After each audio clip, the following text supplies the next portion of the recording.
Bueno, muy buenas tardes. ¿Ahí me escuchan bien? ¿Sí se escucha? Sí, yo los escucho. Creo que sí. Vale. Bueno, muy bien. Entonces, buenas tardes. Hoy el seminario, el coloquio, va a estar a cargo de nuestra profesora de planta, la profesora Paula Giraldo. Paula, pues creo que ya seguramente por algunos de ustedes es bastante conocida, pero como siempre, pues quiero dar una breve reseña de su currículum. Y pues Paula realizó su pregrado aquí entre el periodo del 2002 al 2006, realizó su maestría en física durante el periodo del 2007 a 2009, y después de eso continuó sus estudios de doctorado en física, los cuales inició al terminar su maestría en el año 2009, y allí terminó en la Universidad de Stanford su doctorado en el año 2015, donde básicamente Paula se especializó en el estudio y en la síntesis de materiales cuánticos. Todo esto pues lo ha hecho desde el punto de vista puramente experimental. Posteriormente, Paula obtuvo la beca Jack Crow para realizar una estancia postdoctoral en el Laboratorio Nacional de Altos Campos Magnéticos en Tallahassee, donde tiene una estrecha colaboración desde que ha llegado a la universidad y hasta el tiempo presente. Allí, pues, Paula, en dicho laboratorio, continuó trabajando en la parte de materiales cuánticos en condiciones extremas, entendiéndose de condiciones extremas, bajas temperaturas y muy altos campos magnéticos. Ya, pues, después de toda esa gran labor, Paula se vincula a la Universidad de los Andes en el año 2019 y lidera el laboratorio de materiales cuánticos, que se especializa básicamente en el estudio de las propiedades fundamentales de materiales para generar energías limpias. Su trabajo, pues Paula ha sido una gran científica, ha sido reconocida con los premios L'Oréal UNESCO para mujeres en la ciencia del año 2018, el premio Leo Sheroff Richardson para las Américas en el 2019, el premio L'Oréal UNESCO for Women in Science International Rising Talents en el 2020, y el premio Amigos de la Academia, otorgado recientemente por la Academia Colombiana de Ciencias Exactas, Físicas y Naturales en el 2021. Entonces, como ven, pues Paula es una gran científica, una gran representante de las mujeres en ciencia, y pues es muy agradable que Paula ahora pertenezca a la planta profesoral del Departamento de Física de la Universidad de los Andes. Y pues nada, Paula, muchas gracias por aceptar esta invitación al coloquio, y pues te damos la palabra. Adelante, Paula. Muchísimas gracias, Ferney, y muchas gracias, Luis, por la invitación al coloquio de este año, y espero pues que disfruten las diapositivas que les traigo y la historia que les vengo a contar el día de hoy. Entonces les voy a compartir la pantalla. Ustedes me avisan si la alcanzan a ver bien. Sí, ahí se ve bien. Súper. Muchísimas gracias. Vale, entonces yo les vengo a contar el día de hoy sobre cómo escuchar los cánticos de los materiales cuánticos. Y eso en el sentido de que nosotros queremos aprender de lo que nos dicen los materiales, que no nos lo dicen en el lenguaje ni en la forma más sencilla y básica, sino que ellos nos cantan con tonalidades complicadas, con ritmos que a veces son complejos de entender. Y la idea es que yo les voy a mostrar desde mi perspectiva cómo creo yo que es la mejor forma de escuchar y grabar y aprender de esos cánticos que nos cuentan los diferentes materiales. Entonces, listo. Entonces, lo primero que necesitamos hacer para escuchar esos cánticos es conseguir buenos músicos. Sin buenos músicos no vamos a poder entender nada de esas canciones que nos hablan los materiales, y esos buenos músicos generalmente vienen en formas como estas que les estoy mostrando aquí, que son formas supremamente bonitas, coherentes, y muy organizadas de los materiales, y pues nosotros nos especializamos acá en la Universidad de los Andes en el grupo de materiales cuánticos de generar esos buenos músicos, de cogerlos, entrenarlos y hacer que nos canten bonito. Lo segundo que necesitamos hacer es conseguir un buen estudio de grabación.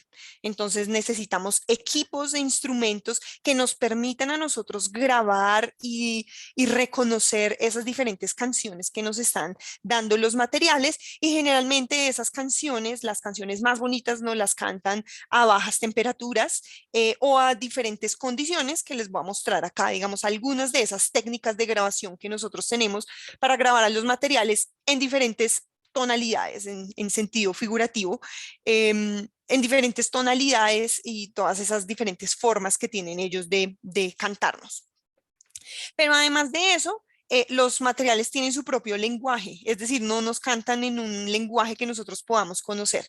Entonces necesitamos nosotros hacer una interpretación de esas canciones que nos cantan los materiales, y son la interpretación de esos datos que nosotros obtenemos o esas canciones que grabamos a partir del estudio de grabación. Entonces, digamos, esta analogía un poco chistosa de cómo nosotros hacemos física de materiales, espero pues que digamos se grabe en sus mentes a partir de estas comparaciones con lo que es grabar cánticos de estos materiales, y desde mi perspectiva y lo que pues nos dedicamos a hacer todos los días en el grupo de materiales cuánticos. Entonces, pues acá en la universidad, en el departamento de física, tenemos nuestro grupo de materiales cuánticos, el cual lidero, que está pues conformado por estudiantes de pregrado, maestría y doctorado, y con los cuales colaboramos constantemente para entender esos cuánticos y traducir esas canciones muy bonitas, pero alguna vez es un tanto complejas, que nos están cantando todos los días. Y en el laboratorio de materiales cuánticos nosotros nos especializamos en generar los buenos músicos que nos cantan esas canciones. Entonces nosotros crecemos monocristales, que les voy a explicar por qué son los buenos músicos. Los monocristales, que son organizaciones o patrones muy organizados de los átomos en la materia, y que están organizados a escalas macroscópicas de milímetros o centímetros, y con los cuales pues nosotros podemos hacer o generar esas bonitas canciones que nosotros queremos escuchar.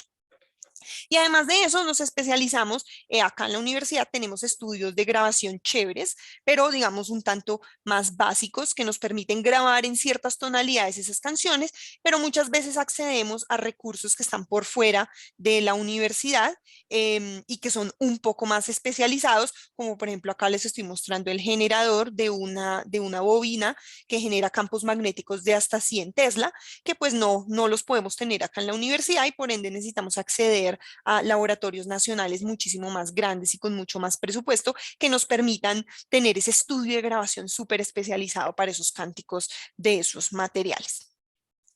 Perfecto. Entonces vamos a partir esta charla en diferentes puntos. El primero de ellos es materiales cuánticos. ¿A qué nos referimos cuando hablamos de materiales cuánticos? Pero resulta que los materiales cuánticos son aquellos materiales en donde los electrones que están viajando en la materia interactúan de forma fuerte, ya sea entre ellos o con los iones de la red en la cual se mueve, del sólido en el cual están andando, de modo que nosotros no podemos utilizar modelos que son analogías o que son importados con algunos conceptos de la mecánica clásica que nos permiten describir su movimiento. Entonces no podemos utilizar esos modelos que llamamos nosotros semiclásicos para describir su comportamiento. O además materiales en que la geometría de su función de onda o esas propiedades matemáticas de esa función de onda, que es esa función matemática que describe el comportamiento de los electrones en la materia, no son triviales, sino que tienen propiedades matemáticas interesantes que dan lugar a características prometedoras y novedosas de esos materiales. Entonces, les voy a resumir acá algunos ejemplos de materiales cuánticos que pues nosotros estudiamos en nuestro grupo. Uno de ellos son los superconductores y condensados macroscópicos. Pues ya les voy a hablar un poquito sobre esos detalles de la superconductividad como un fenómeno, digamos, cuántico interesante y los usos que puede tener. Los materiales magnéticos en los cuales pues inclusive el spin, el imán que ustedes tienen en su nevera pegado hace parte de esos materiales magnéticos y cuya física de esos materiales no puede ser explicada con modelos semiclásicos, sino que proviene, digamos, de una cantidad netamente cuántica que es la que llamamos nosotros el spin. Aislantes y semimetales topológicos, que son materiales que gracias a esas propiedades de la geometría de la función de onda de los electrones en estos materiales, presentan características que no son las que uno usualmente encuentra en los materiales, como por ejemplo la separación de la conducción de electrones o de cargas que tienen un spin en una dirección y un spin en la otra dirección, se separan o se aíslan espacialmente, conduciendo de forma, digamos, un poco más ordenada por carriles que de electrones con espina hacia arriba y con espina hacia abajo, generando que la conducción o la resistencia del material o las movilidades de esas velocidades a las cuales se pueden mover esos electrones en la materia, pues sean muchísimo más grandes que lo que uno esperaría para un material convencional. Y por ejemplo, también estudiamos materiales que llamamos nosotros aislantes novedosos, como materiales en los cuales la carga no le gusta, no, digamos, esos electrones no están viajando por ahí como ellos quieren, sino que les gusta acumularse alrededor de ciertos átomos. Esto es una foto de la superficie de un material, el tántalo azufre 2, por ejemplo, donde estos puntos brillantes que ustedes ven acá son regiones en el material en los cuales los electrones les gusta acumularse y vivir, y esa acumulación de electrones se hace de forma periódica a lo largo del material. Esto genera propiedades que simulan a un aislante en un compuesto. Los electrones no se pueden mover a sus anchas como ellos quieren, y pues esto da lugar a esta propiedad que nosotros llamamos la CW, por las siglas en inglés de onda de densidad de carga en estos compuestos. Pero resulta que estos materiales o estos compuestos, los materiales cuánticos, son los materiales que hoy en día tenemos que son más prometedores para aplicaciones tecnológicas hacia el futuro, como lo son hoy en día los materiales semiconductores, que hace, digamos, un buen par de años estuvieron o no se entendían de forma fundamental cuáles eran esas características que daban lugar a las propiedades que hoy utilizamos de esos materiales semiconductores. Hoy en día los utilizamos ampliamente para hacer todos nuestros procesos con nuestros computadores celulares, etcétera.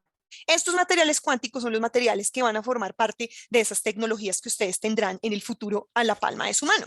Por ejemplo, los materiales superconductores nos pueden ayudar a generar líneas de transmisión de bajo consumo. La superconductividad es esa propiedad de los materiales que tienen de no generar resistencia eléctrica o desperdicios de energía al transportar energía a lo largo, pues, de estos materiales. Entonces, si nosotros generamos líneas de transmisión a largas distancias que no disipan energía, pues eso sería altamente beneficioso para todos los procesos que nosotros realizamos.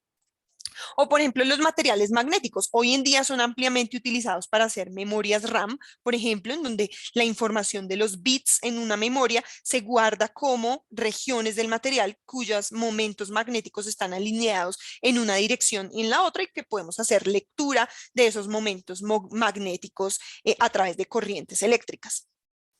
Los aislantes y semimetales topológicos, una de esas aplicaciones interesantes es poder generar un aumento en la eficiencia de esas memorias RAM a partir de hacer dispositivos que se llaman válvulas de spin eficiente, en las cuales nosotros podemos hacer una lectura mucho más eficiente, un almacenamiento mucho más eficiente de esa información, de esos bits, gracias a esa selectividad que tienen estos materiales en la acumulación o en el transporte de corriente eléctrica selectiva en el spin. O por ejemplo, podemos hacer switches resistivos que permiten hacer un apagado o un encendido de la corriente eléctrica, manipulando esa propiedad de la onda densidad de carga que le gusta hacer que los materiales sean aislantes. Nosotros podemos generar transiciones entre estados de onda densidad de carga o estados metálicos, generando estados de la materia en los cuales podemos conducir electricidad o no conducir electricidad, que es lo que nosotros llamamos un switch y que pues es la base de la electrónica digital hoy en día.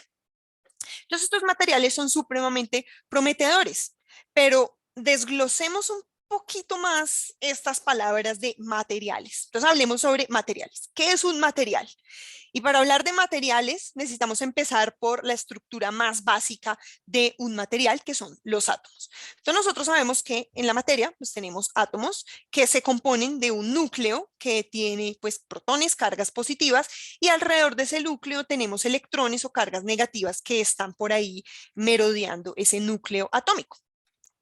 Y entonces resulta que esos electrones viven en lo que nosotros llamamos los orbitales atómicos. Ustedes pues por sus cursos de mecánica cuántica y en fin, pues saben y conocen ese modelo del átomo de hidrógeno según Bohr, que pues es la configuración o digamos, el modelo más sencillo que tenemos nosotros para explicar ese átomo cuántico que lo entendemos hoy en día.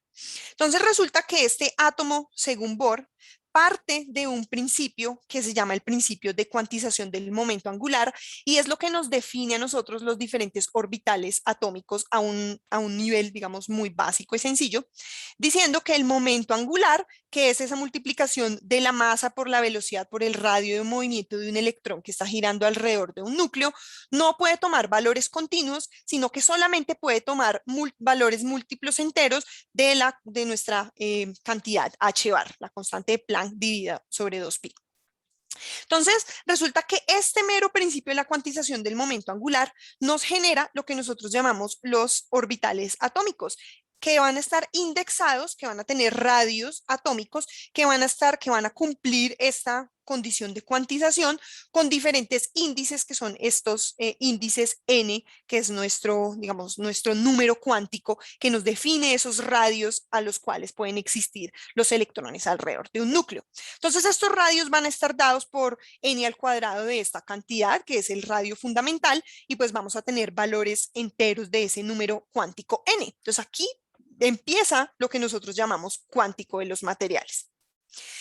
Una visión un poquito más ondulatoria de estos orbitales atómicos, pues nos la trajo de Broglie, diciéndonos que los electrones son ondas y que en esos orbitales atómicos lo que vamos a generar nosotros son ondas estacionarias, muy similar a las ondas estacionarias que se generan en una cuerda, dadas unas condiciones de frontera. Entonces nosotros amarramos nuestra cuerdita por los dos extremos, pues vamos a ver que tenemos nuestras ondas estacionarias que van a tomar valores de frecuencia que van a estar dados o van a estar indexados por un número cuántico n y que dependen de la longitud de esas entre las, digamos, esas condiciones de frontera que tenemos en nuestra cuerda. De la misma forma, entonces, en los átomos, nosotros vamos a poder tener radios atómicos que cumplen la condición de cuantización o de generación de estas ondas estacionarias dada una determinada velocidad, dado un determinado radio de estas órbitas atómicas. Entonces ya de por sí nosotros vemos acá que la mecánica cuántica está entrando en acción.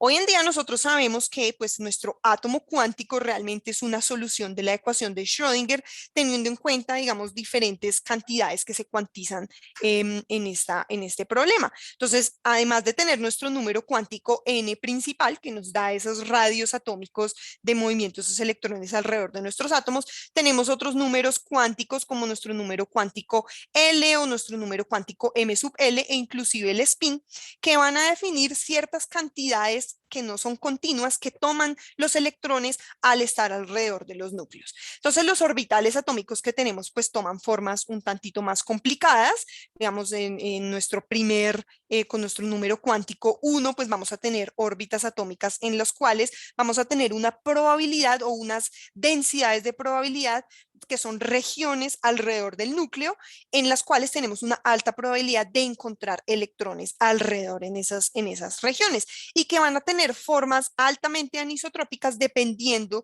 de la órbita en la cual estén esos electrones.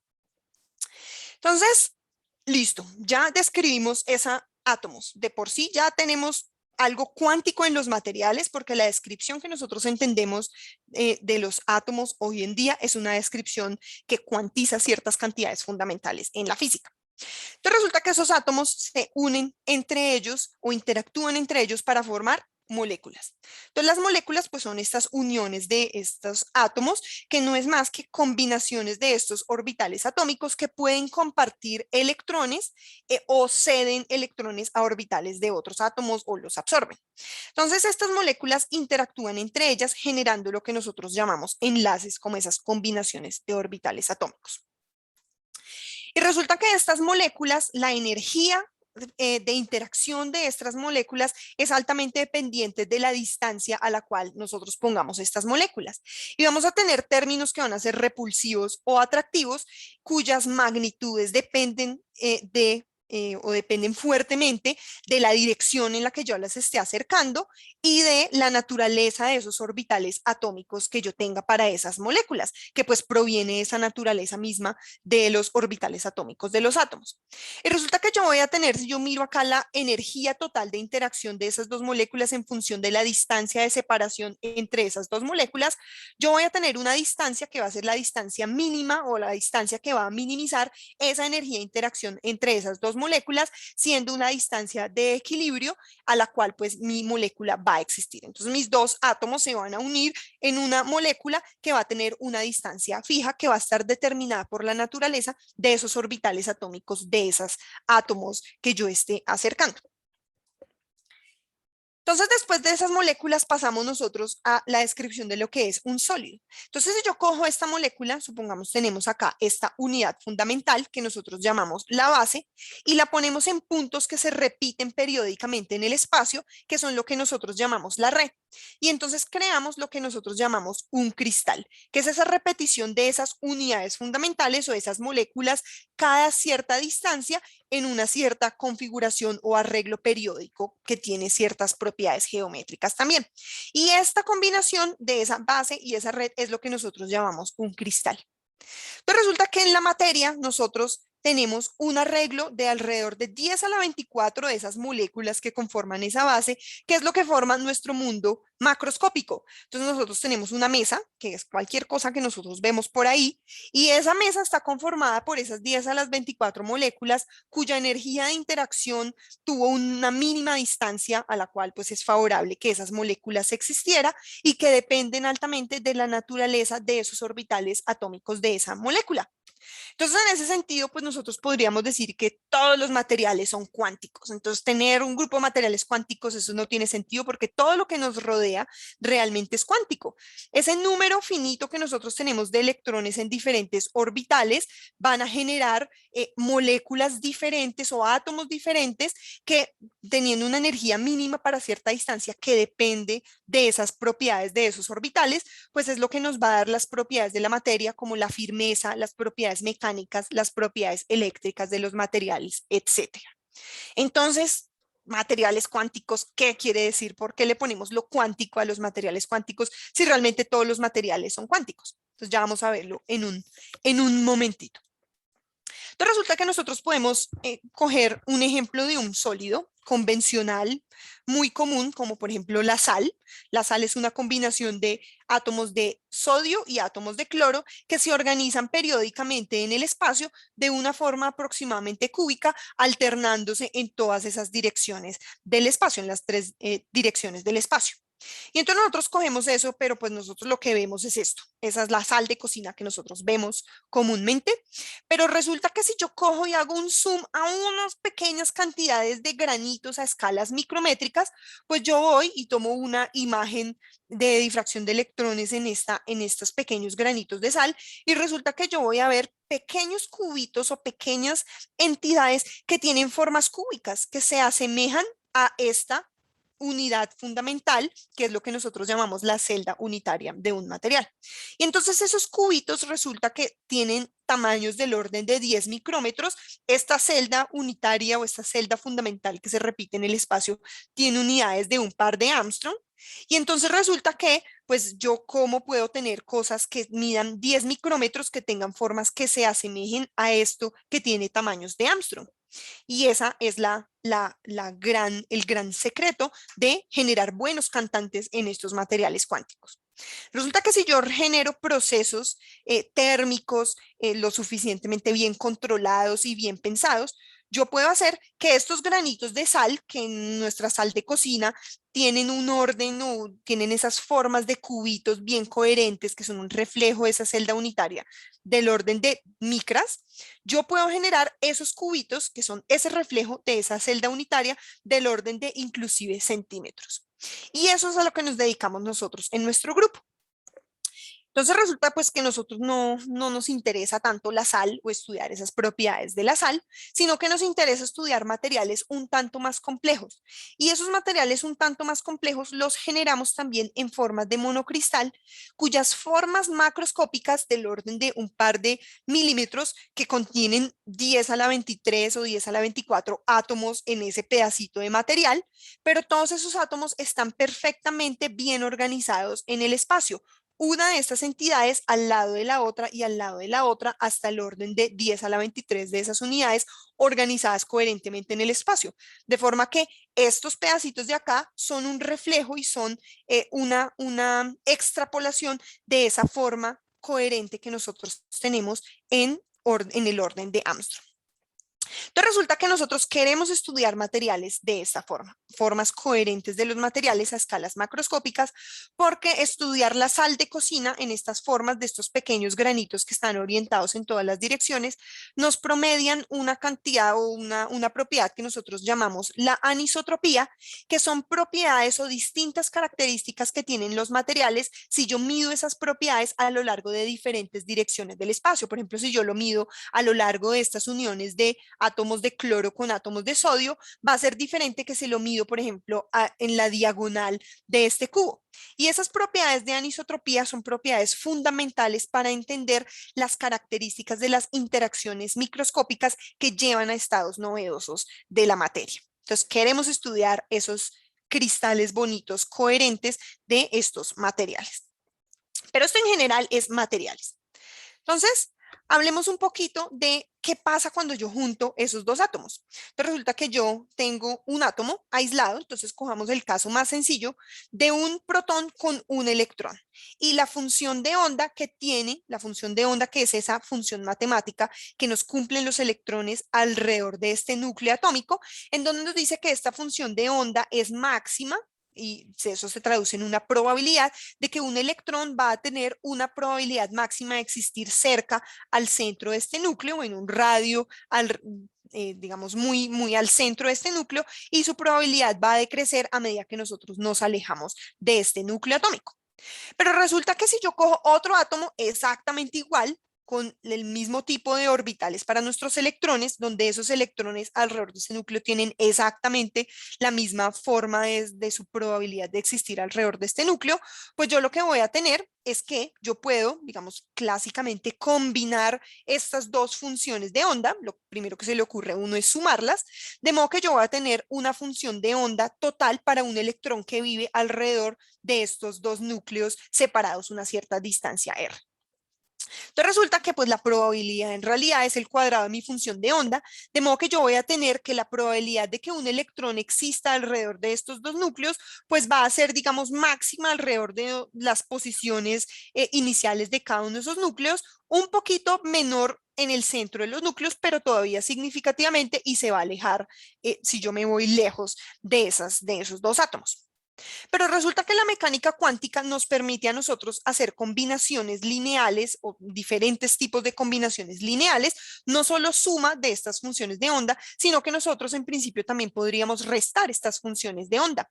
Y si nosotros hacemos eso y restamos estas dos funciones de onda que nosotros tenemos aquí, pues vamos a generar una amplitud de probabilidad de la existencia de ese electrón alrededor de esos átomos que va a ser completamente diferente a esta que tenemos cuando lo sumamos. Y eso lo que nos va a generar es que estos dos estados van a tener diferentes energías digamos, o diferentes energías características de que ese electrón viva alrededor de esos átomos en esa configuración. Este estado de acá, por ejemplo, va a tener una menor energía porque el electrón va a pasar más, va a sentir el potencial atractivo de ambos núcleos, reduciendo su energía total, pero en este caso, pues vamos a tener un estado de mayor energía porque el átomo en promedio va a sentir solamente el potencial atractivo o de este primer átomo o de este segundo átomo, teniendo una probabilidad cero de existir justo en el medio donde siente el potencial atractivo de los dos. Entonces esto quiere decir que si nosotros tenemos dos átomos, cada orbital que nosotros tengamos para uno que describe uno solo de esos átomos se va a convertir en dos niveles de energía diferente.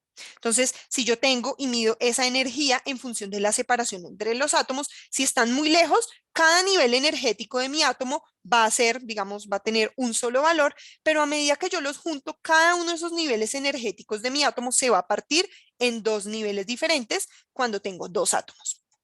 Y resulta que cuando tengo n átomos, pues cada uno de esos niveles se va a partir en n nuevos niveles de energía. De modo que si yo tengo muchísimos átomos, cada uno de esos orbitales atómicos que tenía originalmente se va a partir en un continuo con ciertos límites de energía para este compuesto con muchísimos átomos n tendiendo a infinito, y esto nos va a generar lo que nosotros conocemos como las bandas de energía en los materiales. Entonces van a ser regiones de energía que las puedo llenar con electrones. Mis electrones van a poder existir en cualquiera de estos puntos de energía, pero van a estar separados de otras bandas de energía. Esta blanca no me va a permitir ocuparla con electrones, pero esta otra región de energía sí va a poder estar ocupada. Y resulta que la existencia de esas bandas de energía nos permite a nosotros explicar las propiedades electrónicas de los materiales, que se explican a partir del llenado de estas bandas. Entonces, si nosotros tenemos un metal, lo que nosotros estamos diciendo es que cada una de estas bandas de energía va a estar llena solo parcialmente. Entonces, este es el caso que tenemos aquí graficado. Pero si nosotros tenemos un semiconductor o un aislante, estas bandas van a estar completamente llenas, de modo que si yo quiero conducir electricidad, lo cual implica una ganancia energética para esos electrones van a tener que brincar una cierta cantidad de energía para pasar a moverse a estados desocupados o estados en los que él pueda existir, que pues en el caso de los aislantes lo llamamos la banda de conducción. Entonces, estas propiedades eléctricas de los materiales, fíjense ustedes que resulta de propiedades netamente cuánticas, de esas combinaciones no triviales de las funciones de onda de los electrones en esos orbitales atómicos que provienen de características cuánticas de la materia, y pues todas estas propiedades eléctricas provienen de esos conceptos que son netamente cuánticos. Tanto esas propiedades, digamos, esas propiedades eléctricas surgen de ese llenado de las bandas, que es una característica cuántica, y además también surgen de esa propiedad de que no todos los electrones pueden existir en el mismo nivel de energía, es decir, no pueden tener todos el mismo set de números cuánticos posibles, que es lo que determina la característica de que esos electrones, esas cargas son fermiones y son propiedades netamente cuánticas de la materia. Entonces, de nuevo, si toda la materia es cuántica, si las propiedades eléctricas de los materiales, las propiedades mecánicas, etcétera, el tener átomos y electrones en orbitales atómicos son propiedades netamente cuánticas, entonces, ¿qué son los materiales cuánticos? ¿Por qué le ponemos el cuántico a los materiales si pareciera ser un concepto redundante? Entonces resulta que esa descripción anterior asume, digamos, esas propiedades de los orbitales, de que nosotros tenemos orbitales que cumplen, donde los electrones cumplen ciertas propiedades en términos de la cuantización de algunas de sus cantidades físicas, pero en general nosotros asumimos que ese electrón es relativamente libre. Por ejemplo, en nuestros materiales metálicos, nosotros generamos nuestras bandas, pero después de hacer esa descripción, nosotros asumimos que nuestro electrón es relativamente libre, no interactúa fuertemente con esos iones a los cuales está débilmente ligado. Es decir, ese electrón está desacoplado relativamente de los iones y tampoco interactúan esos electrones entre sí. Es decir, un electrón no ve a otro electrón, simplemente cumple las características que le imponen esas bandas. Y esta descripción anterior que hicimos para estos materiales no puede explicar propiedades que surgen a partir de correlaciones fuertes, es decir, electrones que sí se ven entre ellos y que interactúan muy fuertemente y que dan lugar a estados novedosos de la materia, o, por ejemplo, propiedades geométricas de esa función de onda. Entonces, esos materiales que rompen esa descripción de un electrón cuasi libre en la materia es lo que nosotros llamamos los materiales cuánticos. Y estos materiales son los que más se acercan a ese rompimiento de esas propiedades de electrón cuasi libre en la materia y son, digamos, los materiales más prometedores para nuestras futuras aplicaciones tecnológicas que tenemos hoy en día. Entonces, La idea es que yo hoy les voy a explicar un poquito, bueno, ya les expliqué por qué es interesante y qué son los materiales cuánticos, partiendo de qué es un material en sí, sabiendo que todo es cuántico, pero cómo nosotros podemos pasar a llamar a estos materiales específicos con estas propiedades novedosas materiales cuánticos y cómo podemos estudiarlos de una forma más efectiva, que es lo que viene a continuación. Entonces resulta que estos materiales cuánticos tienen de por sí en su naturaleza interacciones complejas que muchas veces no sabemos cómo describir. Y estas interacciones complejas son lo que dan lugar a las formas, a sus propiedades interesantes y a formas muy sutiles, digamos, de orden o de interacciones entre las cargas con los iones, etcétera, que me generan esas propiedades interesantes electrónicas, magnéticas, estructurales, etcétera, de esos materiales que yo quiero estudiar. Entonces, esas formas sutiles y complejas nos exigen generar buenos cantantes, generar cantantes que nos canten claro, porque si mi cantante canta como un borrachito de una forma que no la entendamos muy bien, pues no vamos a poder generar una interpretación de esas propiedades y no vamos a poder generar una comprensión adecuada y amplia de cómo manipular esas propiedades para generar mejores propiedades más óptimas de estos materiales cuánticos. Entonces, los mejores cantantes son lo que nosotros llamamos los monocristales, que son estas configuraciones muy organizadas de estas celdas unitarias o estas unidades fundamentales que conforman la materia. Entonces, esta celda unitaria se repite a escalas macroscópicas una al lado de la otra de forma muy bien organizada, de modo que nosotros podamos tener acceso a anisotropías intrínsecas que generan estos materiales y que dependen, por ejemplo, de esos orbitales atómicos, de anisotropías intrínsecas a esos orbitales atómicos que nosotros tenemos. Entonces, el monocristal me permite conducir corriente, por ejemplo, a lo largo del enlace del sodio con el cloro, en el caso de la sal de mesa, o a lo largo de la diagonal. Yo puedo tener ese control únicamente si tengo un monocristal en mi mano. Y determinar esas anisotropías o esas diferencias de las propiedades de los materiales a lo largo de diferentes direcciones me permite a mí crear descripciones matemáticas de esas interacciones entre los diferentes partículas, cuasipartículas de mi material, que es lo que nosotros llamamos un hamiltoniano efectivo. Y esos hamiltonianos efectivos, muchas veces sus propiedades o su formulación matemática se puede hacer de forma que yo capture esas anisotropías intrínsecas y eso me permite hacer una descripción muchísimo más comprensiva y acertada de esas propiedades de los materiales. Además, una gran ventaja de generar monocristales, ya digamos desde un punto de vista un poco más pragmático, es que crecer monocristales es un proceso purificante en sí.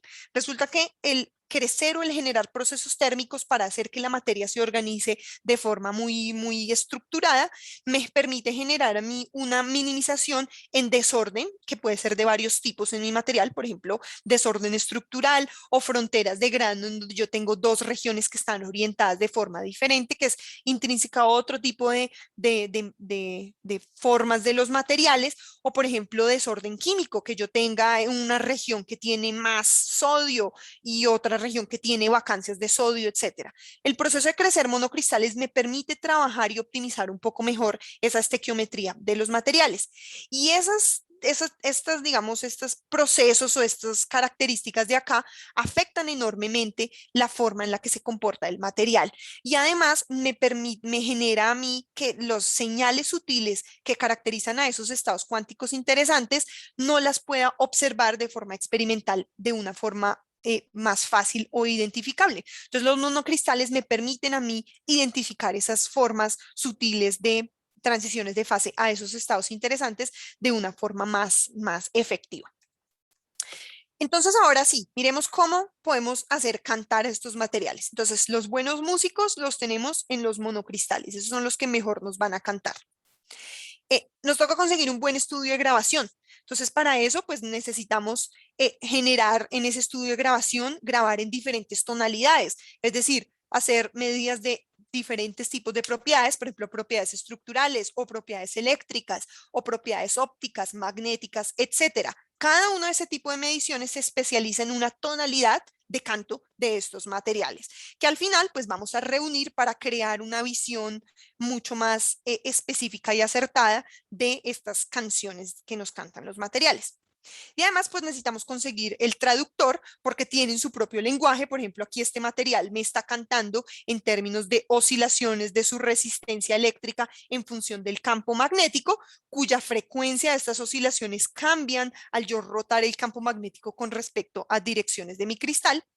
Y entonces traducir esta canción que me está cantando mi material necesita una técnicas de análisis de datos muy, digamos, muy específicas que implican un trabajo arduo, paciencia, conocimiento, etcétera, para poder hacer estas traducciones. Y pues ustedes como estudiantes de física empezando sus carreras, pues es para lo que se van a entrenar en ese trabajo arduo, en esos conocimientos que les van a permitir a ustedes generar esa traducción del lenguaje en el que cantan los materiales o los datos que ustedes obtienen para en sus diferentes disciplinas de estudio. Listo. Entonces, los monocristales les había dicho yo que eran los que mejor cantaban. Entonces, resulta que pues tenemos eso que habíamos llamado la celda unitaria, que es esa unidad básica que se repite. Entonces, por ejemplo, traemos acá un ejemplo que doy siempre. Los que han estado en mi clase de materiales cuánticos van a reírse porque siempre muestro el ejemplo del el plomo telurio, que es nuestro modelo para los materiales. Y entonces resulta que esta es la celda unitaria del plomo telurio, que tiene exactamente la misma estructura del cloruro de sodio, nuestra sal de mesa. Entonces este patrón de esta celda unitaria, que tiene un tamaño de 6 Armstrong entre diferentes telurios, átomos de telurio, pues va a ser un patrón que se repite a escalas macroscópicas. Entonces resulta que yo puedo tener aquí un monocristal de plomo telurio cuya forma geométrica se asemeja a la forma cúbica de esta celda unitaria del orden de 6 Armstrong, pero aquí estoy en el orden de 1 milímetro.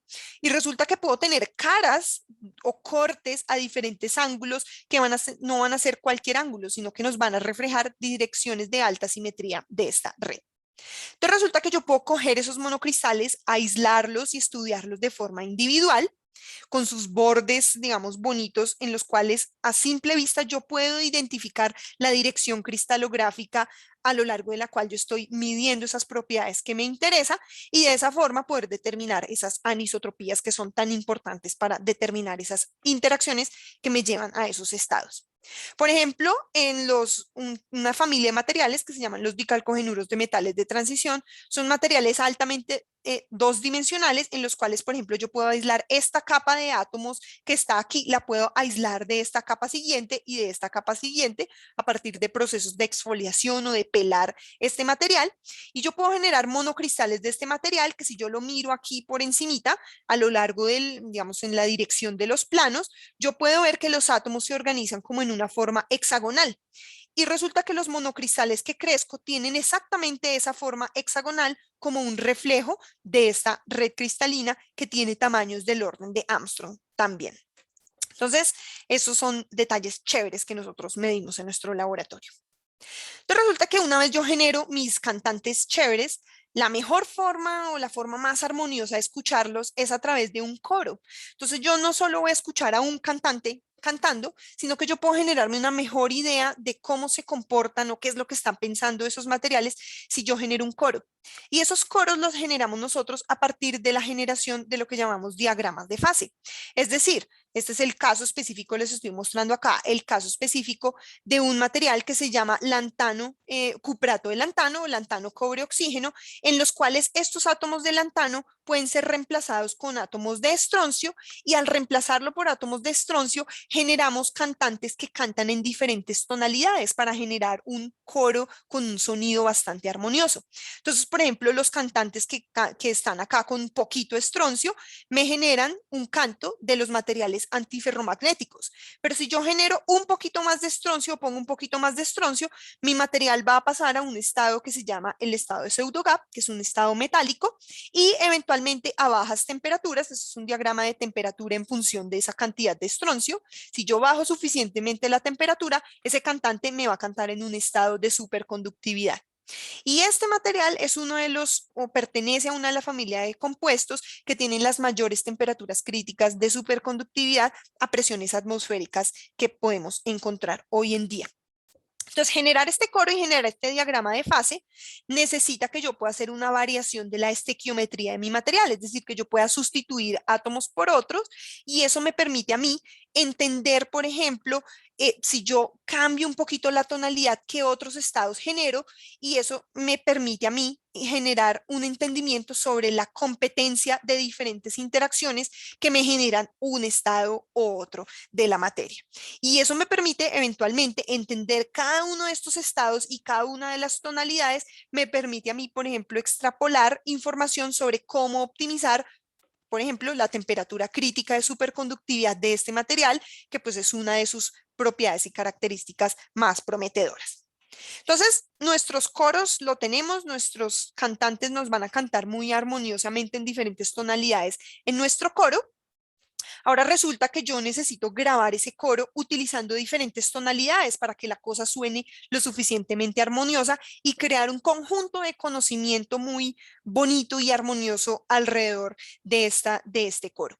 Entonces, las diferentes tonalidades en las cuales nosotros grabamos en el estudio de grabación, que les voy a decir, les voy a hablar en un momento, pues son diferentes técnicas experimentales en las cuales nos especializamos diferentes físicos de materiales. Entonces, por ejemplo, acá en la Universidad de los Andes, en el grupo de materiales cuánticos, tenemos estudiantes que realizan experimentos en los miembros de este coro, grabándolos en diferentes tonalidades y generando o dándole vida a estos diferentes cantantes de nuestro coro. Entonces, por otro lado, tenemos un equipo que trabaja en la teoría con los cuales colaboramos para entender un poco más desde un punto de vista matemático y más fundamental cómo podemos hacer que esos cantantes canten mejor y afinar un poquito esos tonos en los que cantan. O, por ejemplo, tenemos colaboradores que se especializan en hacer cálculos o hacer procesos computacionales un poquito más desde la perspectiva de los orbitales atómicos para generar unas predicciones o un entendimiento del comportamiento de los diferentes miembros de ese coro. Y, por ejemplo, tenemos científicos experimentales, colaboradores que nos ayudan a grabar con una técnica especializada de medición que nos permite grabar uno de esos tonos en los cuales canta nuestro coro. Y nos ayudan a medir, por ejemplo, en una técnica que se llama STM o espectroscopía de efecto túnel. O, por ejemplo, tenemos otros colaboradores que nos ayudan a mirar esa distribución de velocidades de los electrones en los materiales, que es otro de los tonos en los que cantan nuestros miembros del coro, como por ejemplo en la Universidad de París o en universidades en Brasil. Y todo este conjunto de científicos que están grabando este coro en diferentes tonalidades permite al final generar una canción que podemos nosotros interpretar para crear un entendimiento más global de lo que están haciendo nuestros materiales cuánticos. Entonces les voy a mostrar ahora algunos ejemplos particulares de algunos de estos tonos en los cuales hemos grabado de forma muy rápida, ya que se nos está acabando el tiempo. Entonces, por ejemplo, en el estudio de grabación del STM, de la espectroscopía de efecto túnel, entonces, por ejemplo, acá tenemos una foto de uno de esos miembros de ese coro, no del ejemplo que les estaba mostrando del cuprato de lantano, sino de un material de estos de baja dimensionalidad, un dicalcogenuro de metal de transición, los de las capitas que les estaba contando, en donde la carga le gusta acumularse alrededor de ciertos átomos. Resulta que estas fotos que nosotros tenemos acá, esto es una fotografía en el espacio real de átomos individuales y la distribución de carga alrededor de cada uno de esos átomos. Entonces resulta que nosotros podemos ver grupitos que tienen una mayor cantidad de carga que otros grupitos de átomos en donde la cantidad de carga es menor. Y podemos de esta forma observar átomos individuales en la materia, lo cual pues aún a mí me sorprende hasta el día de hoy que podamos hacer esto.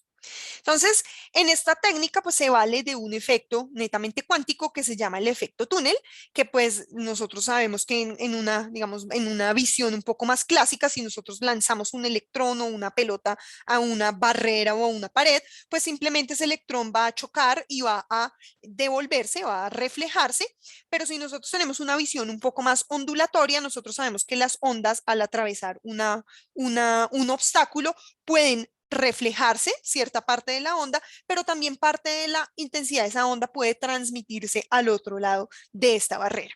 El efecto túnel utiliza este principio de pasar o transmitirse a través de una barrera, así esa barrera sea muchísimo más grande que la energía característica de ese electrón. Entonces, lo que se tiene acá es un material que estamos estudiando para observar los átomos y le acercamos una punta que tiene solamente un espesor de un átomo en la punta y que la acercamos lo suficientemente para generar una corriente eléctrica entre este átomo de nuestra punta y nuestros átomos de nuestro material sin tocarse. Y resulta que esta corriente de tunelaje, nuestros electrones al no tocarse, pues digamos clásicamente no podrían pasar de este átomo al otro átomo, pero cuánticamente su función de onda puede transmitirse a través de esta barrera de potencial que es el vacío a nuestros átomos de nuestro material, generando una corriente cuya forma, digamos, funcional con la distancia es de forma exponencial. Entonces, si yo lo acerco un poquito, mi corriente crece exponencialmente y eso me permite tener una gran resolución en cuanto a las distancias que yo tengo en las cuales está variando la superficie de mi material y me permite observar átomos individuales. Entonces, por ejemplo, esta naturaleza ondulatoria pues es tan increíble de esta carga o estos átomos en la materia que, por ejemplo, si yo los organizo aquí, cojo átomos y los organizo en forma circular, creando un corral cuántico, la densidad de carga en este material, fíjense ustedes que va a crear ondas estacionarias dentro de este corral cuántico, pues lo cual es impresionante. Esta imagen no la hice yo, no tengo estos alcances. Pero, por ejemplo, si tenemos estos alcances, esto es uno de los estudios que hemos hecho recientemente en un material que llamamos el niobio telurio 4, en donde los átomos de niobio, que son estos verdecitos que están acá, se organizan en cadenas que están rodeadas de átomos de telurio, que son estos amarillitos, y estas cadenas que forman esos niobios y telurios se acoplan débilmente con otras cadenas del material. Entonces nosotros generamos una hermosa gráfica o una hermosa medición de la superficie a escalas nanométricas de nuestro material, que es esta que ustedes tienen acá, donde descubrimos varias cosas interesantes.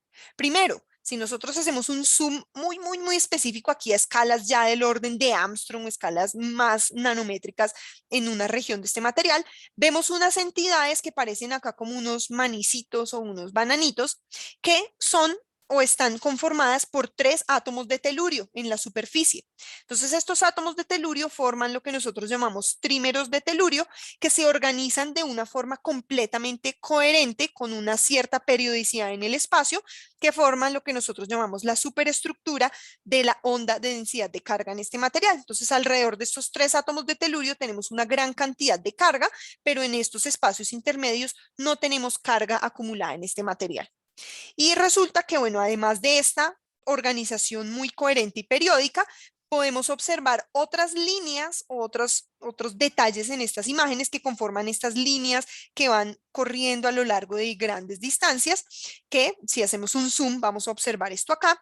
Y resulta que si nosotros hacemos un análisis detallado, podemos crear un modelo de qué es lo que están haciendo estos trímeros de telurio para formar esta pared o esta imagen que tenemos acá, que es lo que nosotros llamamos una pared de dominio. Es decir, en esta pared de dominio tenemos que cada línea o cada renglón alternado vamos a tener la fusión de 2 de estos trímeros de telurio, generando lo que nosotros llamamos paredes de dominio, que genera brincos en la fase de la onda de densidad de carga en este material, que rompe esa coherencia macroscópica de ese estado de onda de densidad de carga, y eso tiene consecuencias supremamente importantes para la física de este material en otro tipo de medidas que nosotros realizamos. Entonces, esta es una de las técnicas que nosotros utilizamos para hacer esas medidas. Podemos utilizar, por ejemplo, grabar en otras tonalidades, por ejemplo, los materiales en función de la temperatura. Para eso tenemos crióstatos muy especializados para bajar temperaturas y medir, por ejemplo, transiciones al estado superconductor de los materiales. En este caso, por ejemplo, por debajo de 40 Kelvin, nuestro material llega a tener una resistencia de 0, que es el estado superconductor, y podemos medir nuestros materiales también en altos campos magnéticos para aprender de ese canto que nos cantan en esas tonalidades. Por ejemplo, acá en la universidad tenemos bobinas de hasta 12 Tesla o en laboratorios afuera de Colombia tenemos campos magnéticos de hasta 65 Tesla o inclusive 100 Tesla. Entonces, tenía un montón de carreta para echarles, pero no se las voy a contar. Yo creo que hasta ahí les puedo dar como un abrebocas o una visión un poco global de lo que hacemos para entender esos cánticos de los materiales, poniéndoles, digamos, algunos ejemplos, y pues quedo abierta a las preguntas que ustedes tengan.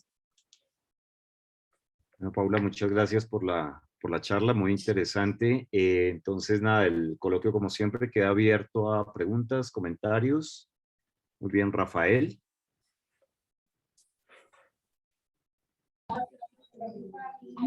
Hola, profe. Hola, Paula, Hola. muy interesante la charla. Solo me queda una duda y es el por qué esos materiales se organizan así de esa manera. Es, Sí, eso es una gran pregunta. Entonces resulta que si nosotros les damos el suficiente tiempo a los materiales para que los átomos se organicen, ellos la configuración, digamos, más estable energéticamente es que se organicen de forma coherente uno al lado del otro. Entonces, digamos, detrás de las razones de eso hay razones, digamos, termodinámicas importantes, pero pues, digamos, lo que te puedo decir es que si uno genera, por ejemplo, gradientes de temperatura en un material, que es el proceso que nosotros hacemos en el laboratorio. Nosotros cogemos un material, lo calentamos hasta que esté, digamos, en una fase donde se cree, digamos, un vapor de estas moléculas, donde una suficiente cantidad de estas moléculas puedan evaporarse y formar cierto vapor. Y nosotros generamos ese vapor, lo ponemos en un gradiente de temperatura, digamos, dado ciertas consideraciones y ecuaciones termodinámicas, la masa se va a transportar siempre en la dirección de ese gradiente de temperatura hacia los puntos más fríos de esos tubos de crecimiento en los cuales nosotros crecemos los materiales. Y si nosotros hacemos que ese vapor, digamos, sea lo suficientemente diluido, digamos, esas moléculas y digamos, las magnitudes de esos gradientes de temperatura no sean lo suficientemente grandes, nosotros podemos controlar la velocidad en la cual esas moléculas van de un lado, de un extremo caliente a un extremo frío. Y si ese tiempo es lo suficientemente largo, las moléculas van a buscar encajar como piezas de Lego, de modo que se pueden organizar en forma de monocristales. Entonces, por ejemplo, los tiempos de crecimiento que nosotros generamos son del orden de 10 días para el proceso que te estoy ilustrando. Entonces, nosotros metemos esa cosa en el horno y en un periodo de 10 o 15 días le damos a esos materiales en ese gradiente de temperatura para que se puedan organizar y crecer cristales del orden de milímetros. entiendo, qué bonito. Sí, señor. Listo. Gracias, Paula. Bueno. Muy bien. ¿Alguien más? ¿Alguien tiene otra pregunta? ¿Otro comentario?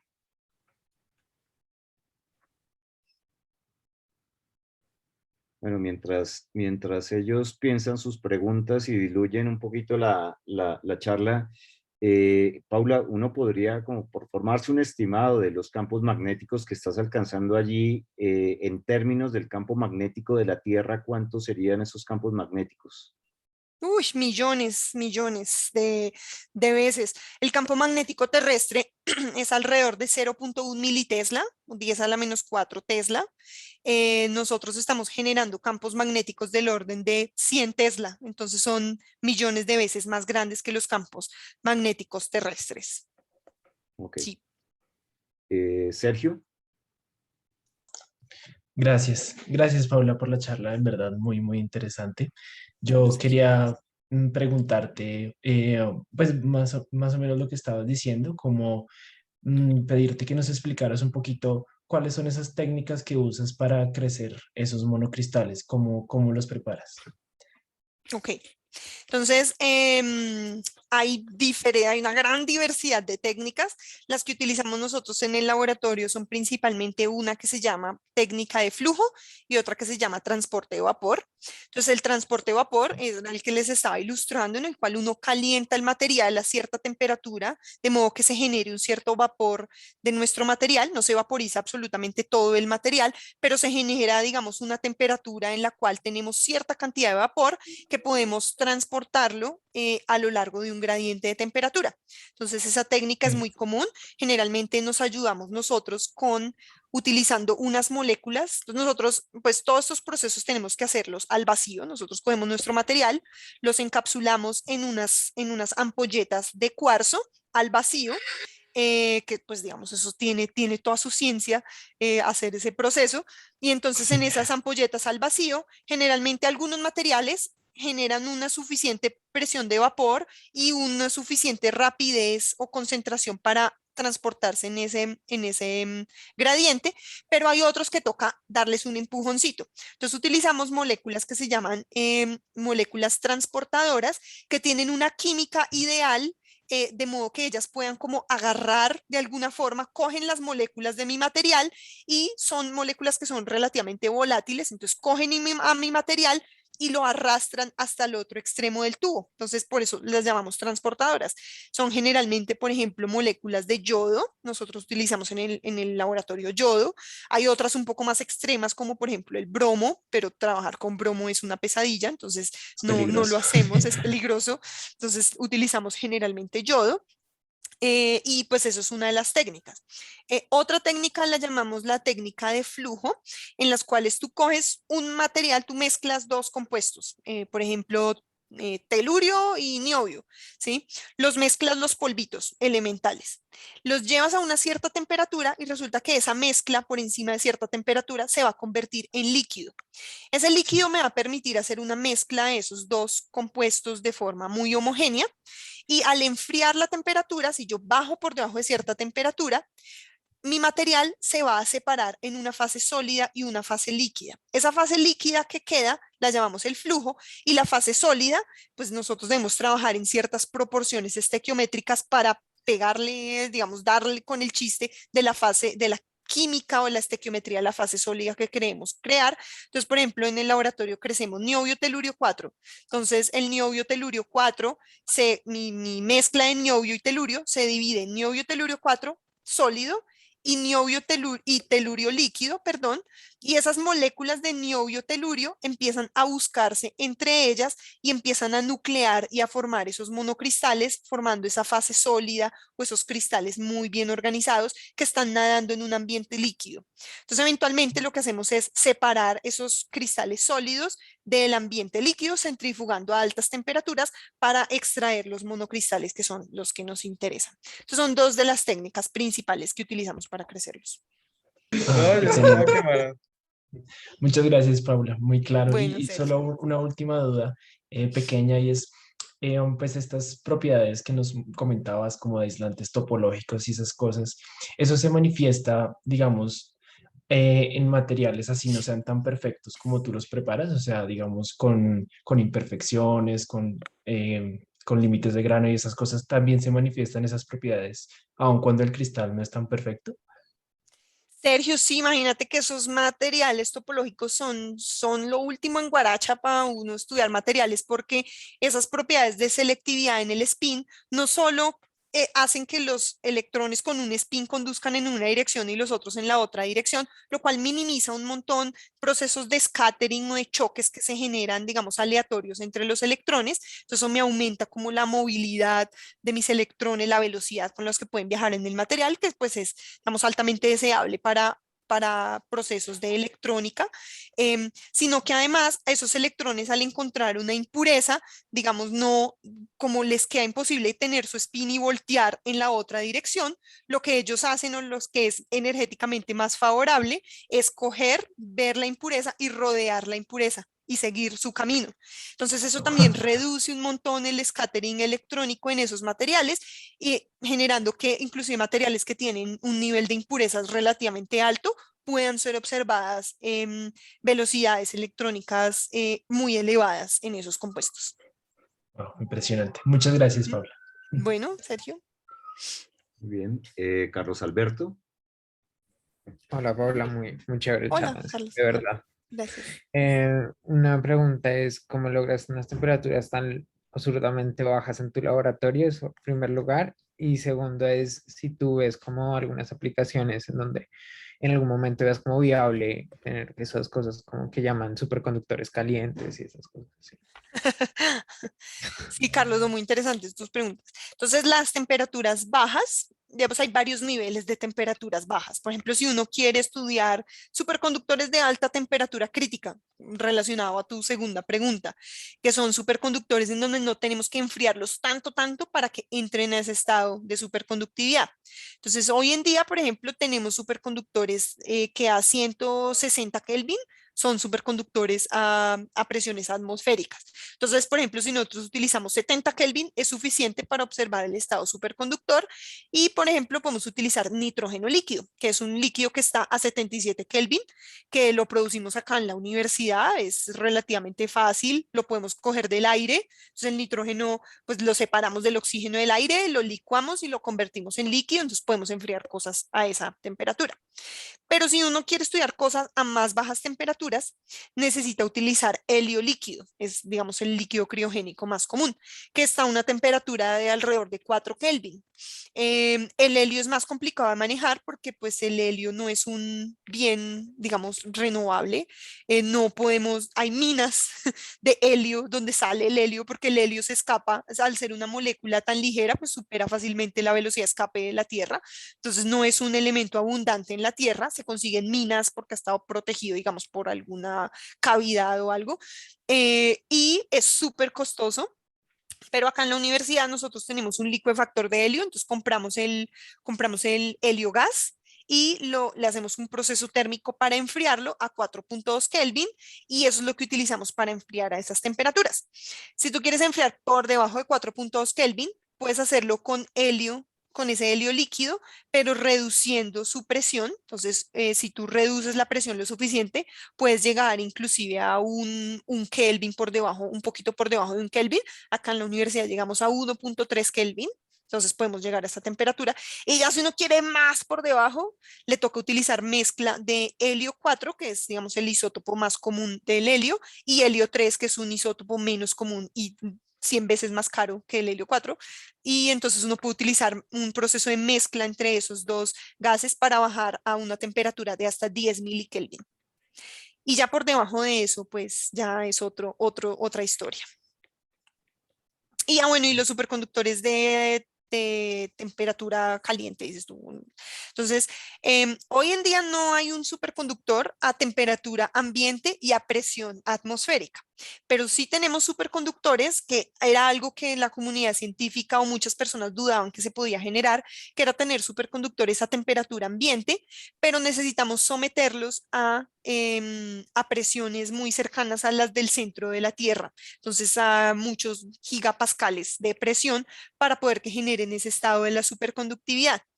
Y aún así, digamos, las observaciones experimentales en esos materiales, que son materiales bastante exóticos, son controversiales hasta hoy en día, pero digamos, la evidencia sugiere que sí existe ese estado de superconductividad en unos materiales que son mezclas de lantanos, hidrógenos y carbonos, etcétera, pero no se conoce muy bien su composición química, pero hay que someterlas a muy altas presiones. La idea de nosotros que estudiamos la superconductividad es eventualmente poder llegar a un material que sea superconductor a temperatura ambiente y presión atmosférica y pues eso generaría la siguiente revolución industrial, no sé en cuál vamos. Muchas Muy gracias. bien. Mateo.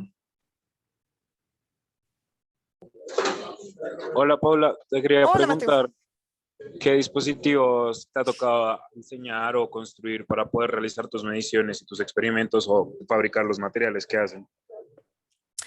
Uy, sí, no, eso es todo un proceso, digamos, dependiendo de la técnica experimental que uno quiera utilizar. Muchas veces pues necesita utilizar un aparataje muy específico para eso.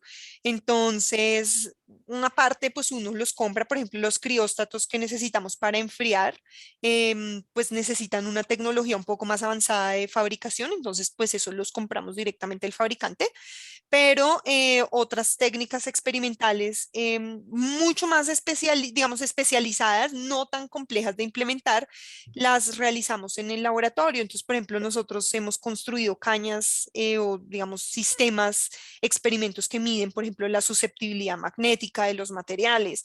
O por ejemplo, tenemos una técnica que estamos implementando muy fuertemente ahorita que se llama la espectroscopía de resonancia ultrasónica, que mide los modos de vibración normales de los sólidos.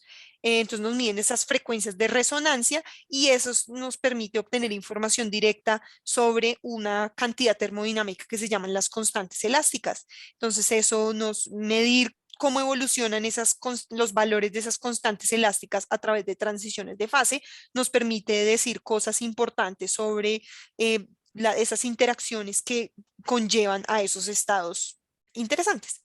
Y digamos, nosotros adaptamos dependiendo de nuestras necesidades, tratamos de adaptar los experimentos para poder realizar medidas específicas. Ahorita, por ejemplo, estamos fabricando un rotador, que es un sistema en el cual nosotros podemos poner una muestra en campo magnético, pero rotar el ángulo podemos rotar ese ángulo de la muestra en el campo magnético. Digamos, se puede comprar, pero pues es bastante costoso y no es tan complicado de fabricar. Entonces nosotros trabajamos con los estudiantes para hacer ese tipo de fabricaciones y ese tipo de dispositivos acá en la universidad. Bien, Laura. Sí, mi pregunta va, hola, profe, muchas Hola, gracias Laura. por la charla. Bueno, Mi pregunta va relacionada con la pregunta anterior y es respecto al microscopio de efecto túnel, porque tengo entendido que ese es súper costoso, no sé si ustedes lo hicieron en el laboratorio. sí, Laura, eso es una gran pregunta porque hacer un microscopio efecto túnel es complejo. Entonces yo, digamos, en la universidad no tenemos un microscopio efecto túnel que nos permita hacer medidas al detalle que nosotros necesitamos.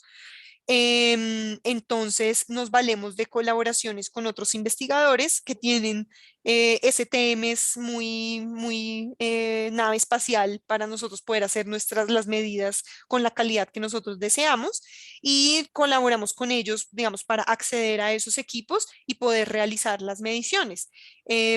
Acá en Colombia, entonces, yo tengo una colaboración muy estrecha con el profesor José Augusto Galvis de la Universidad Central, el cual tiene un STM para hacer medidas a temperatura ambiente y pues él es experto en hacer ese tipo de medidas, entonces pues digamos trabajamos muy de la mano para poder utilizar esa técnica para develar esos secretos de los materiales. Pero sí, es un equipo escaso. En Latinoamérica creo que, por ejemplo, no existen STMs de ultra bajas temperaturas. Hace poquito una de mis colaboradoras en Chile adquirió un STM de creo que de 70 hasta 70 Kelvin, entonces digamos sí son equipos complicados.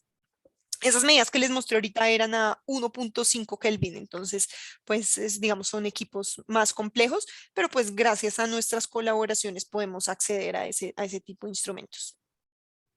Listo, profe, gracias. Vale, muy bien. ¿Alguna otra pregunta, comentario?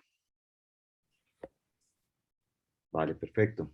Bueno, pues si no hay más comentarios, Paula, muchísimas gracias por la charla, excelente, y pues a todos ustedes gracias por atender al coloquio. Nos vemos entonces el próximo lunes. Adiós. Gracias, hasta luego. Chao. Chao, gracias. Chao, Paula, gracias. Gracias, hasta luego.